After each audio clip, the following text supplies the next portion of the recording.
Bonjour, c'est Claire-Lise. Dans cet audio, nous allons parler de la puissance de la Lune. Alors, c'est vraiment un audio qui est destiné aux personnes qui suivent ce podcast, puisque ça fait suite à plusieurs audios que j'ai fait les mois d'avant, et essentiellement aussi aux audios qui ont été faits en octobre sur le tissage de la sororité et sur l'ombre de la Lune. Et j'ai aussi parlé de ça dans les audios sur l'ombre des rituels que l'on peut faire dans les espaces où on travaille le féminin sacré. Donc cet audio fait directement suite à ces différentes audios et je m'adresse vraiment aux personnes qui ont suivi mon podcast depuis au mois d'octobre. Et sinon, je vous invite à réécouter ces audios, le tissage de la sororité et les ombres des rituels du féminin, pour mieux comprendre de quoi je vais parler ici. Donc nous avions pris conscience en novembre qu'il y avait plusieurs toiles qui se tissaient, dont la toile de l'ombre, et que le féminin était porteur de cette ombre qui s'est tissée depuis tellement longtemps, et que la Terre avait tissé une toile d'ombre, enfin sur Terre, elle s'est tissée une toile d'ombre avec les humains, qu'on peut appeler la matrice de l'ombre, et qu'autour de la Lune s'était tissée aussi une toile d'ombre, qui est la matrice de la Lune. Et que donc, ces toiles tissent ensemble, ces toiles de l'ombre tissent ensemble, entre Terre et Lune, il se tisse aussi une toile de l'ombre qui est le féminin dévoyé. Nous avions vu que nous vivions ça aussi en tant que femmes, en nous, que nous sommes tissées dans la toile de l'ombre, dans ce féminin qui a été dévoyé, et que finalement, on avait vu que la Terre était comme violée par les êtres humains, et que la Lune est aussi violée par des forces, des présences qui viennent d'autres espaces du cosmos, et que nous, les femmes, nous sommes aussi porteuses de cette énergie de viol, pas que par les hommes, mais aussi par toutes ces fréquences qui tissent en nous et qui ne sont pas au service de l'intelligence de la Terre et de la Lune. Et que j'avais donc mis en garde dans ces audios, attention quand on fait du rituel sur le féminin sacré, sans le savoir, dans une forme d'immaturité, si on n'est pas connecté aux vraies fréquences du féminin. Et j'avais dit, voilà, si on est connecté aux vraies fréquences du féminin, aux vraies lumières, on est guidé, protégé, et on nous explique tout ça. Mais si on le fait par répétition, on fait comme les autres, on a fait des stages, et puis on se dit on va faire pareil, et puis qu'on n'est pas connecté aux fréquences du féminin, et qu'on pense faire du féminin sacré par mimétisme, eh bien, on va se faire happer par la force de l'ombre du féminin qui va nous dévoyer plus fort, et ça peut faire beaucoup de dégâts chez les femmes. Donc on en est là aujourd'hui, on en est à constater que le féminin sacré n'existe pas vraiment.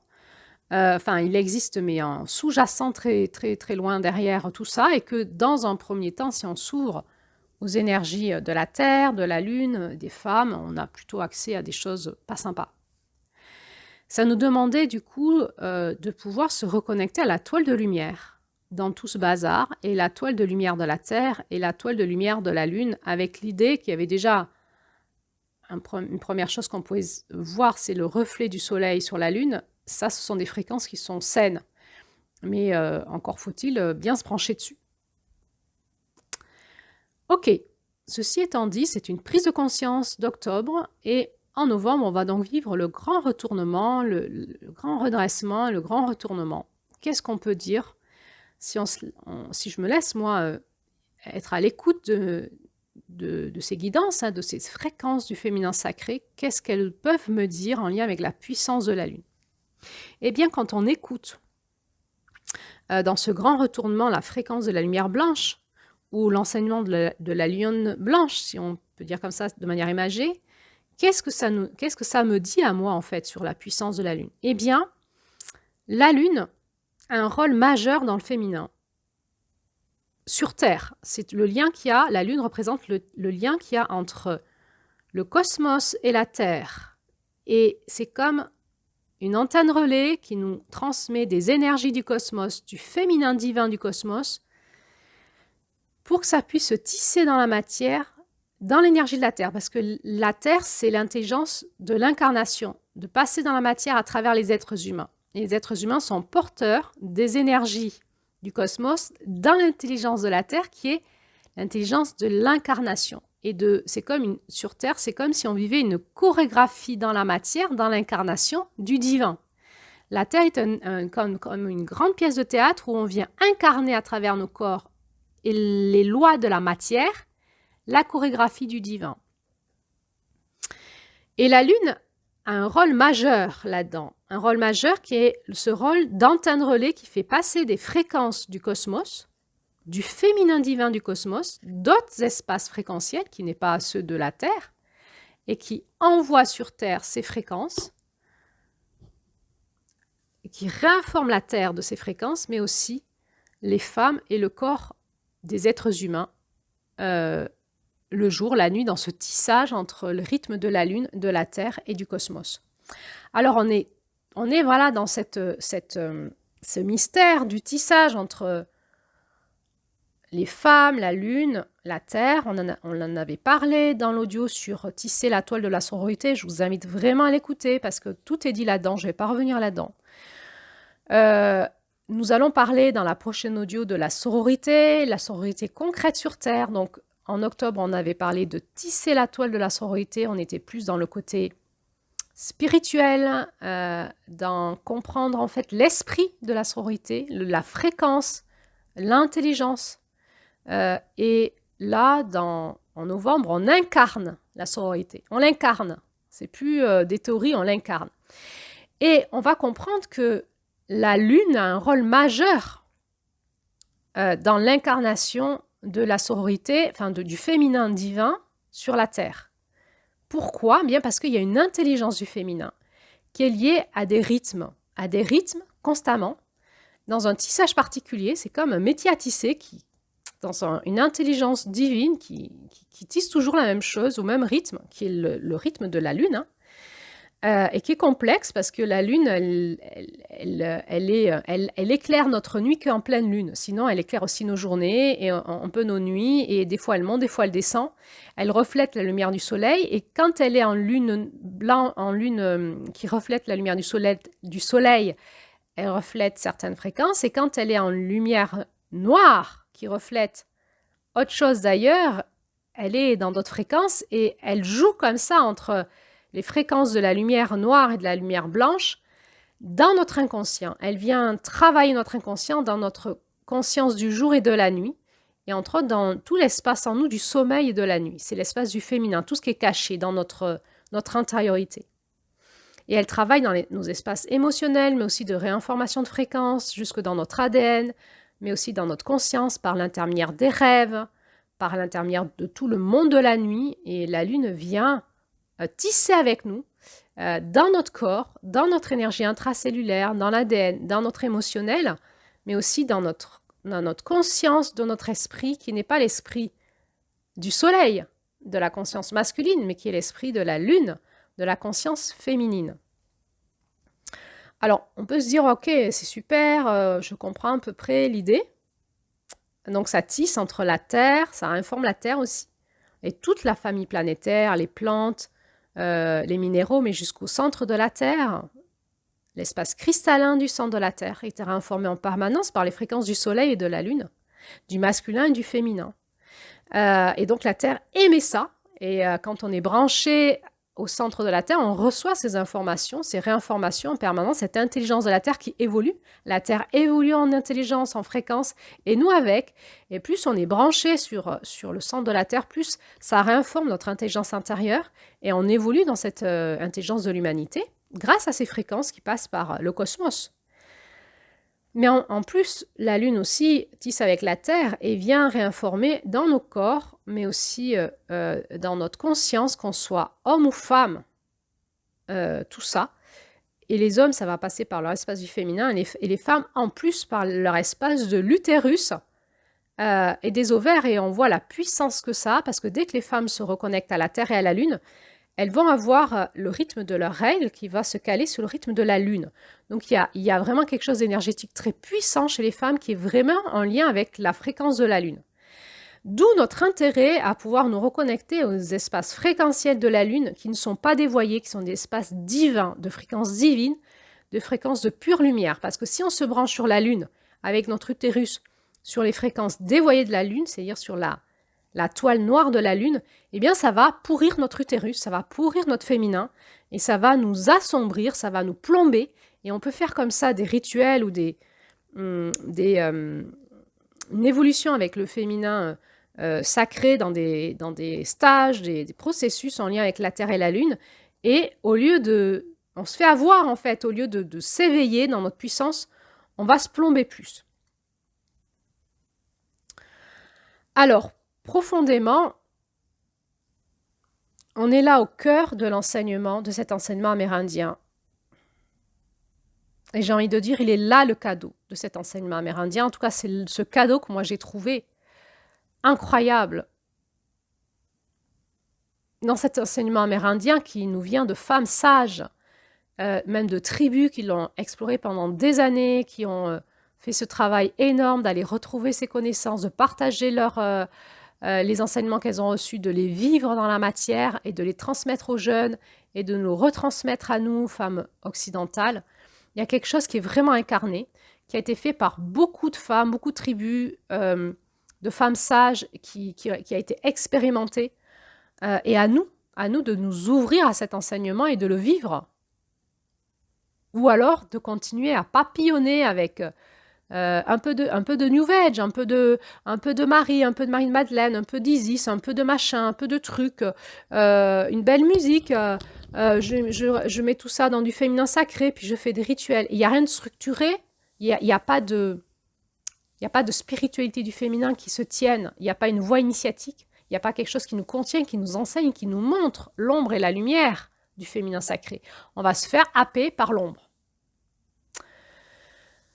Je redis ici, les risques du New Age sont énormes pour le féminin sacré. Le New Age s'est emparé du féminin sacré et il y a une manipulation des fausses lumières qui est énorme et nous sommes responsables, nous femmes, de ne pas nous embarquer là-dedans et de ne pas faire des cercles de femmes dans cette énergie-là parce qu'on participerait à la destruction, à continuer à la destruction du féminin. L'avantage pour moi de cet enseignement des femmes amérindiennes qui vient aussi nous expliquer l'espace des fréquences des rayons du cosmos en lien avec le féminin sacré, c'est ces espaces des couleurs de chaque lune, eh bien c'est que ça nous reconnecte directement à l'espace des fréquences du féminin divin. Si vous vous reliez à l'espace des fréquences des couleurs, de la lumière et de la couleur, mais de la lumière, de la fréquence, vous allez être directement en lien avec la fréquence des rayons cosmiques du féminin divin qui passe par la Lune et qui informe la Terre et qui nous réinforme dans notre utérus et à travers la Lune et à travers la fréquence de la Terre et à travers notre féminin. Notre féminin, c'est un réceptacle qui reçoit. C'est comme un vase. Et dedans, ça fait une énergie qui va faire passer dans la matière quelque chose, qui va créer comme c'est... J'ai envie de dire, le féminin, vous savez, c'est comme un robot, là, quand on prépare un gâteau, qu'on mélange plein d'ingrédients, puis qu'on fait tourner le robot, là, dans ce grand récipient pour mélanger la pâte, et ensuite, on va le cuire, et ça va devenir quelque chose.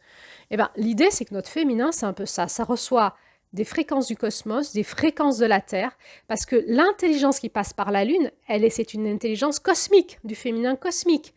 L'intelligence qui est réinformée à travers la Terre et qui remonte en nous par notre vagin et qui va s'installer dans notre utérus, c'est une intelligence terrienne. Et quand on peut recevoir les deux en même temps dans notre saladier là, qui va mélanger tout ça, on va devenir ce nouveau gâteau qui est ce nouveau féminin, qui est un féminin sur Terre, incarné avec l'intelligence de la planète Terre, mais qui se laisse constamment réinformer par la fréquence du féminin divin qui nous vient du cosmos, de la source.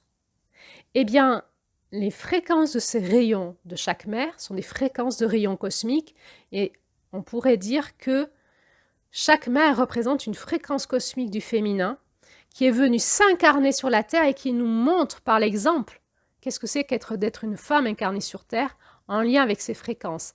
On pourrait dire que la mère est l'exemple de la fréquence incarnée sur Terre et que la fréquence de la lumière est la fréquence qui nous réinforme en permanence entre ciel et terre à travers la Lune, le rythme de la Lune qui est un rythme particulier et qui va jouer aussi en permanence dans l'équilibre avec le Soleil, avec quelque chose de particulier qui s'appelle les saisons, où parfois il y a plus de soleil sur Terre, parfois il y a plus de nuit, parfois c'est plus équilibré, et puis en même temps, donc la Terre va tourner dans ce rythme des saisons, et en même temps la Lune va tourner dans son rythme propre, et tout ça, ça fait le rythme du masculin et du féminin, et qui va nous amener dans une intelligence cosmique, divine, de la source du Créateur, quelque chose qui va nous éveiller entre masculin et féminin, et qui, le féminin, c'est quelque chose qui amorce toujours le changement, c'est-à-dire revenir à la source, et par un rythme particulier, générer dans notre masculin des effondrements de structure et du redressement pour repartir dans une nouvelle structure qui est plus conforme à ce que le féminin divin appelle à faire passer sur Terre dans le renouveau d'une nouvelle intelligence.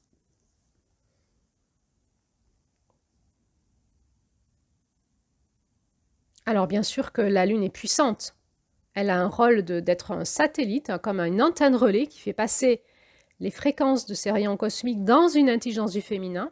Bien sûr qu'elle a intérêt à être dévoyée, à être maîtrisée par les forces de l'ombre pour que ce féminin ne passe pas sur Terre.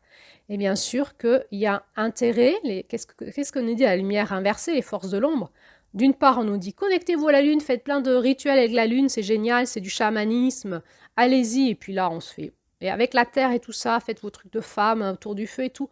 Et là, on se fait déglinguer si on n'est pas calé sur les bonnes fréquences. Et puis ça peut nous dire aussi à l'inverse, attention, la Lune est pourrie. Le nombre d'hommes qui me le dit, me dit, mais attendez, mais vos trucs de femmes avec la Lune, c'est pourri. Vous vous rendez même pas compte de tout ce que vous faites, c'est n'importe quoi, la Lune, elle est pourrie. Regarde au niveau énergétique, ils ont une conscience, il y a des hommes qui ont la conscience du ciel et qui nous disent, ça va pas en fait, ok. Et ça pourrait nous dire, alors ne vous connectez plus à la Lune, parce que du coup, ferme-toi énergétiquement en tant que femme, ferme-toi au monde de la nuit, à la Lune, ne te connecte plus à la Lune parce que c'est un espace dévoyé, pourri. Et là, on est dans le piège. Mais c'est quoi être femme? Mais on est tout le temps dévoyé dans la sexualité, vous voyez bien les rapports de force qu'il y a entre le féminin et le masculin, aussi dans nos sociétés. Et on est au cœur de notre questionnement de femme. C'est quoi être femme? Et comment on fait pour se reconnecter à la toile de la lumière de la Terre et aux fréquences divines de la Lune? C'est ça être une femme. Et on dégage tout ce qui est dévoyé, ce masculin dévoyé. On repart dans la foi du féminin sacré. Et le féminin sacré, c'est la capacité de se reconnecter dans notre corps, dans notre utérus, dans l'espace où le vagin va s'ouvrir, va recevoir ces fréquences de la Terre à la fréquence de la toile de lumière et la fréquence du centre de la Terre. Et dans notre espace ciel, dans notre espace des chakras du haut, des ouvertures du haut, et dans notre espace du cœur, à se caler sur, au-delà de la porte d'or, sur les espaces de fréquences non duelles, cosmiques, mais aussi quand on reçoit les énergies, les fréquences du féminin de la Terre, de se recaler sur la Lune et sur ces fréquences du féminin divin qu'elle nous envoie, entre autres, ces fréquences de lumière, semblent être des fréquences qui sont les gardiennes de la fertilité sur la Terre, les gardiennes du féminin sur la Terre, les gardiennes des femmes, les gardiennes de l'humanité.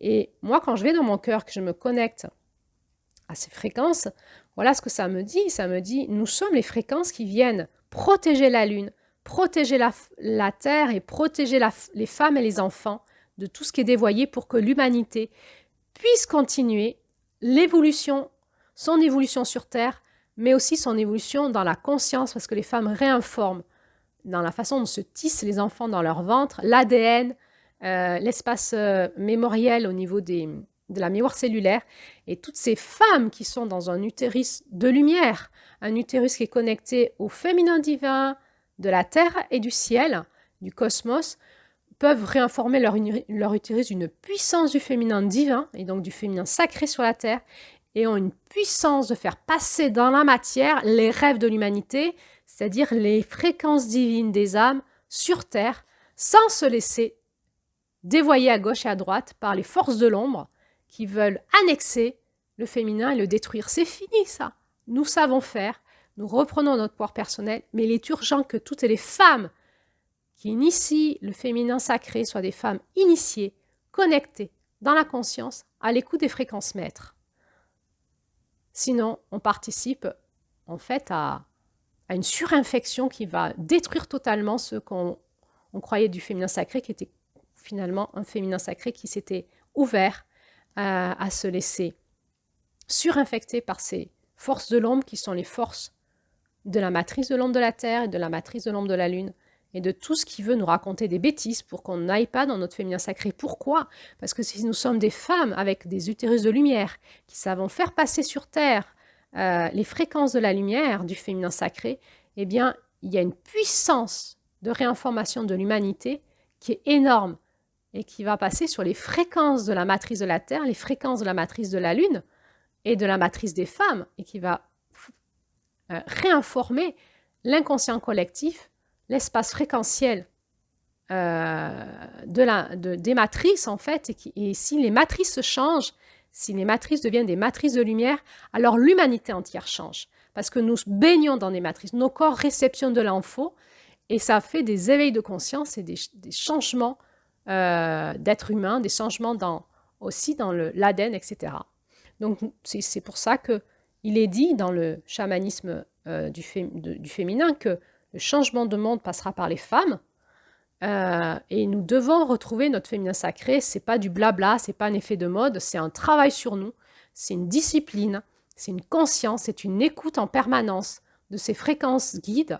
Chacun a son chemin initiatique qui lui est propre. Si vous voulez faire des choses avec Isis, écoutez Isis, mais branchez-vous sur les vraies fréquences de lumière d'Isis.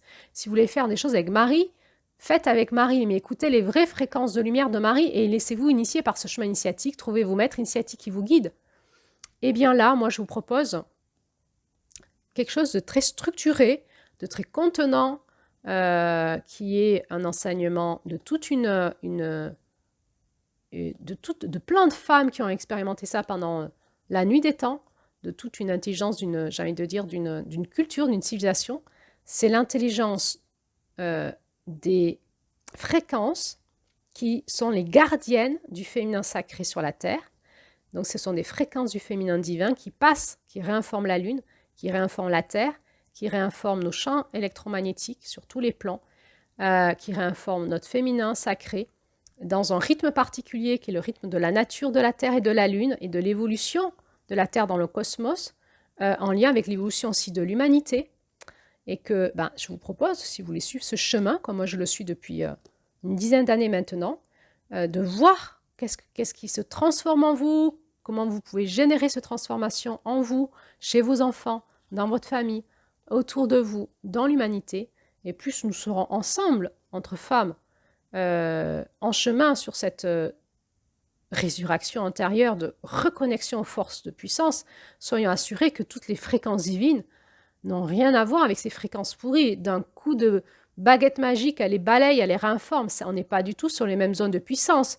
Nous pouvons faire confiance que la Lune, quand elle fait passer les rayons du féminin divin, elle dégage, en fait, toute cette matrice de l'ombre et que tout ça, c'est du pipi de chat, mais à partir du moment où on sait se connecter à ces fréquences et qu'on ne se connecte pas aux fréquences dévoyées, alors on va se réinformer, on va être porteuse de ces fréquences et on sera probablement porteuse dans la matière de ce nouveau féminin sacré qui cherche à trouver une émergence sur Terre qu'on va appeler la toile de la sororité. Et alors, je vous propose de me suivre demain sur cet audio, sur la sororité, qui sera enfin qu'est-ce que proposent ces femmes amérindiennes en lien avec la sororité, comment elles l'ont vécue et comment on peut se réemparer de ça en Occident pour tisser dans la matière réellement, concrètement, de la sororité entre les femmes et peut-être même au-delà de la spiritualité du féminin. Comment nous allons incarner ça? Eh bien, je vous dis à demain pour cet audio sur la sororité. Merci pour votre écoute.